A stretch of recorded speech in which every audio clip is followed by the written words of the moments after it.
Hello, I'm Marvin Pierce, dog teacher. We're going to talk a little bit about dogs and dogs that want to try to fight. And for me, it's a huge thing. A lot of the business that we have is dogs that want to fight.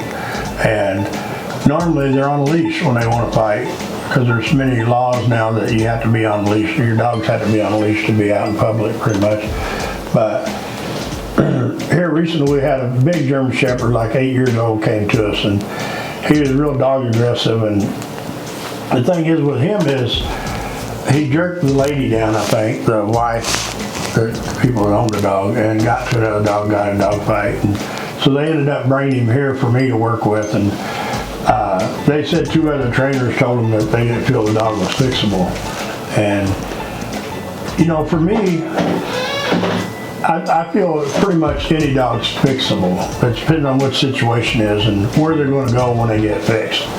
But for me and this dog, I had to fix the dog so he could stay with the owners, because they'd had him for 6, 8 years, whatever his age was, and they hadn't seen him pup. And, I felt there was another cause for this dog to be doing what he wanted to do, and so we fixed the dog with the dog aggression thing.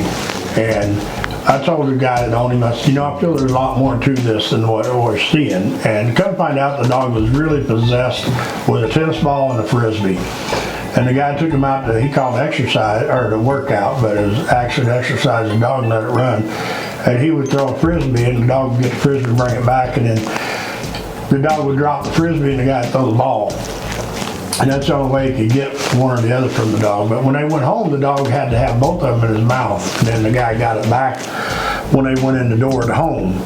And so I told the guy, that's what we need to work on. We need to get this dog to where he wasn't so possessive of things. Because every time that guy would put his hand in his pocket, that dog would just lose his mind. And he'd lose his mind because he's waiting for the tennis ball to come out and be thrown.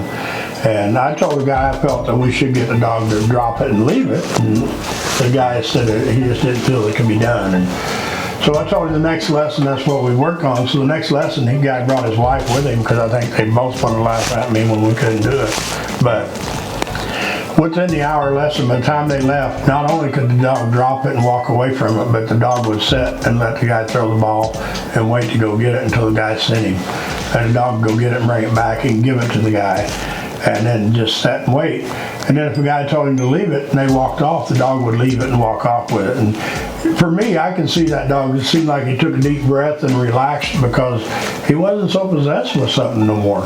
And that's what happens to these dogs when they get by your feet and your legs. You know, they just get there and they can't imagine being nowhere else in the world. And back to the fighting side of this, for me, that's kind of sometimes where it starts, is we let our dogs get on a leash. Before you know it, we've got our leashes tight, our dogs are pulling on them.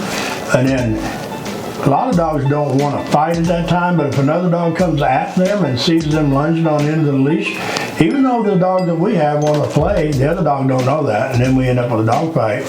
So then our dogs end up being protective of themselves whenever they see another dog coming at them on a tight leash.